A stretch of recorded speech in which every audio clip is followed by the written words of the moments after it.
रोज 3 या 4 क्लास, शाम को 4 बज जाते हैं, मतलब पूरा दिन लगभग तो क्लास अटेंड करने में ही चला जाता है। उसके बाद जीपीपी सॉल्व करना 4 अलग अलग चैप्टर्स के, साथ साथ में रिवीजन भी करना है, अब तो उसका भी लोड है, और अल्टरनेट संडे को टेस्ट भी होता है, उसका भी प्रिपरेशन। नंबर कम आए तो डिमोटिवेशन, टाइम मैनेज ना हो तो डिमोटिवेशन, थोड़ा सा आलस आ जाने से हम सो जाते हैं तो डिमोटिवेशन, लगता है हो नहीं पाएगा मेरे से, कहां मैनेज कर पा रहा हूं मैं, बहुत मुश्किल है यार, सब लोग नहीं कर पाते। ऐसा मैं सोच ही रहा था, ऐसा मैं सोच ही रहा था, तभी माँ ने बोला, अरे ओ डॉक्टर बाबू खाना खा लो, बहुत पढ़ाई हो गई। जब आप डिमोटिवेट हो रहे हो और यही सोच रहे हो कि शायद मेरे से अब नहीं होगा, इतना मुश्किल है, तभी पास से माँ आई और बोली, बेटा डॉक्टर बाबू खाना खा लो।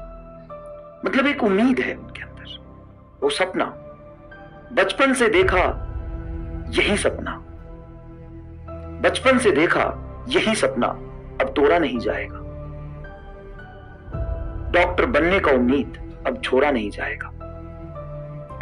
होता है बेटा, ये काम सच में आसान नहीं है। एज अ टीचर मुझे सिर्फ एक सब्जेक्ट पढ़ाना है, एज अ स्टूडेंट तुम्हें चारों सब्जेक्ट पढ़ना है, और उसी इफिशिएंसी से चीजें दिमाग में आपको रखनी पड़ेगी। जब मैं एक चैप्टर को ही पढ़ाता हूं और 4 महीने बाद अगर वही चैप्टर पढ़ाना हो, या 2 महीने बाद पढ़ाना हो, या 1 महीने बाद पढ़ाना हो, तो मुझे उसको रिवाइज करना पड़ता है, देखना पड़ता है क्या कंटेंट है, क्या सीक्वेंस है, क्या सवाल है, एक बार देखना पड़ता है। तो तुम तो स्टूडेंट हो, तुम्हें तो देखना ही पड़ेगा। लेकिन सबसे ज्यादा जो इंपॉर्टेंट चीज है वो ये है कि आप अपना एफर्ट्स लगा रहे कि नहीं लगा रहे। अगर आपको लगता है कि अरे यार बहुत ठंड हो रही है, थोड़ा सा आराम कर लेता हूं, तो याद रखना अगले साल का ठंड इससे ज्यादा खतरनाक होगा, उसमें आराम कर लेना, अभी के ठंड में मेहनत कर लो। 5 मिनट कह के हम घंटों सो जाते हैं, इसीलिए तो जीवन में हम बरसों पीछे हो जाते हैं। 5 घंटे कह के, 5 मिनट कह के हम घंटों सो जाते हैं, इसीलिए तो जीवन में हम बरसों पीछे हो जाते हैं। इस मोमेंट पे सबसे ज्यादा इंपॉर्टेंट है कि तुम कुछ कर रहे हो या नहीं कर रहे हो, तुम हर रोज चल रहे हो कि नहीं चल रहे हो। डिमोटिवेशन ऐसा कोई इंसान नहीं जिसके दिमाग में नहीं आता है, सब डिमोटिवेट होते हैं, सबको लो फील होता है। लेकिन इंपॉर्टेंट ये है कि आप जब लो फील करते तो आप क्या करते हैं? क्या परेशान होकर समय खराब करते हैं, या आप कुछ ना कुछ एक्स्ट्रा अपने लाइफ में ऐड ही कर रहे हैं? इंपॉर्टेंट ये नहीं है कि आप कितना तेज चल रहे हो, इंपॉर्टेंट ये है कि आप सही डायरेक्शन में चल तो रहे हो ना। स्पीड से ज्यादा इंपॉर्टेंट होता है डायरेक्शन। आप सही डायरेक्शन में लगातार चल रहे हो ना। हर रोज बस ये सोचो कि मैंने कल से थोड़ा बेहतर किया है। अब कैसे किया है कल से बेहतर? तो कल जितना भी तुमने किया था उससे तुम्हारा आज थोड़ा बेहतर होना चाहिए। तुम सोचो शाम को कि अच्छा कल मेरा टाइम यहां खराब हो गया था एक्स्ट्रा, तो किसी भी कीमत पे वो नहीं करना। और बेटा ऐसा नहीं है कि ये काम तुम्हें 5-10 साल तक करना है, तुम्हें सन्यास का जीवन जीना है, ऐसा तो है नहीं। ये काम बस अब और कितने दिन, 6 महीने या मैक्स टू मैक्स 7-8 महीने। और यही फेज इंपॉर्टेंट होता है। कसम वादा करके तो सब लोग स्टार्ट करते हैं पूरे जोश के साथ, लेकिन ये जो दिसंबर महीना होता है, यहां तक आते आते जब आपका 11th खत्म होता है, 12th शुरू होने वाला होता है, तो हजारों लोग पीछे छूट जाते हैं, डिमोटिवेट हो जाते हैं, उनको लगता है नहीं कर सकते। लेकिन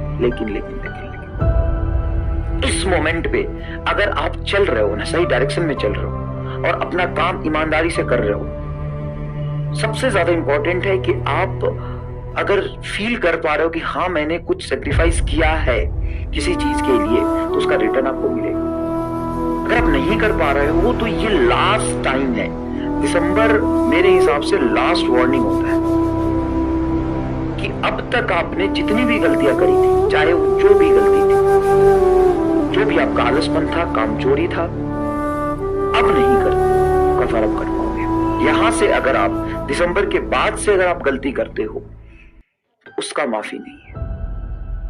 फिर उसका कोई अल्टरनेट है ही नहीं। अभी तक तो चलो चल जाता है, अभी के बाद भी अगर तुम हाई इंटेंसिटी से पढ़ाई करते हो, अपनी कमजोरियों पे काम करते हो, मेहनत करते हो, तो आगे का रास्ता जो है, अभी समय जो है 6 महीने का, उसमें तुम्हारे पास सफिशिएंट टाइम है। तुम फिजिक्स बहुत अच्छे से पढ़ाई करके, केमिस्ट्री करके, बायोलॉजी रिवीजन करके तुम अच्छा कर सकते हो एग्जाम में। लेकिन इसके बाद कभी समय नहीं मिलेगा।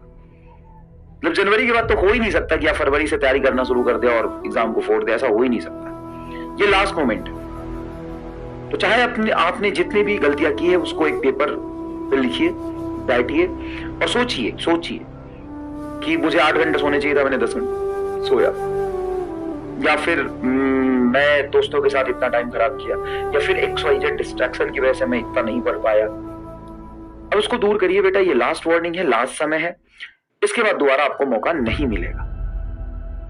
और आप जिस चीज के लिए डिस्ट्रैक्ट हो रहे हैं ना, जो आप सोचते हैं कि आपको ये चाहिए, हमें भी वही चाहिए, और जो बच्चा पढ़ाई कर रहा है ना मेहनत करके, जो डिस्ट्रैक्ट नहीं हो रहा उसको भी वही चाहिए। इस जीवन में ना फन सबको चाहिए, मजा सबको चाहिए। ऐसा नहीं है कि मैं पढ़ा रहा हूं मुझे फन की जरूरत नहीं है। अरे ऐसा नहीं है भाई, फन सबको चाहिए। इंसान है तो फन करेगा, सबकी अल्टीमेट गोल है फन करना। लेकिन जो फन है ना, मजा है ना, वो मेहनत का, सेक्रीफाइस का बाई प्रोडक्ट है। सही समय पे आप मेहनत करेंगे, फ्यूचर किस्मत आपको फन दे देगा। लेकिन आप सोचेंगे नहीं, फन किस्मत पे क्यों, मैं खुद ही कर लेता हूं। तो आप खुद फन करिए, कोई दिक्कत नहीं है। उसके करस्पॉन्डिंग किस्मत आपसे मेहनत करा ली। और याद रखिएगा, सही समय पे आप खुद मेहनत कर लेंगे ना, ये बहुत ही बड़ा स्टेटमेंट बोल रहा हूं, ध्यान से सुनना और समझना। सही समय पे खुद मेहनत कर लोगे ना, तो तुम्हारा डिसीजन होगा, पेन कम होगा। और सही समय पे मेहनत करके आगे निकल जाओ तो किस्मत तुम्हारे जीवन में फन ही फन देगा। लेकिन अगर किस्मत ने तुमसे मेहनत कराया तो साहब उसका पेन ना झेल नहीं, बहुत तड़पोगे। उसका जो पेन होगा ना, फिर उसके बाद तुम सोच के भी कुछ नहीं कर सकते कि काश, तो वहां पे काश वर्ड एग्जिस्ट ही नहीं करता है। वहां पे काश वर्ड एग्जिस्ट ही नहीं करता है। आप वहां पे सोच ही नहीं सकते कि काश मैं पहले फन नहीं करता, मेहनत कर लेता तो आज फन होता। ना ना ना, अब तूने फन किया ना बेटा, अब जेल। तो याद रख, किस्मत जब मेहनत कराएगी ना तो बड़ा दुख होगा।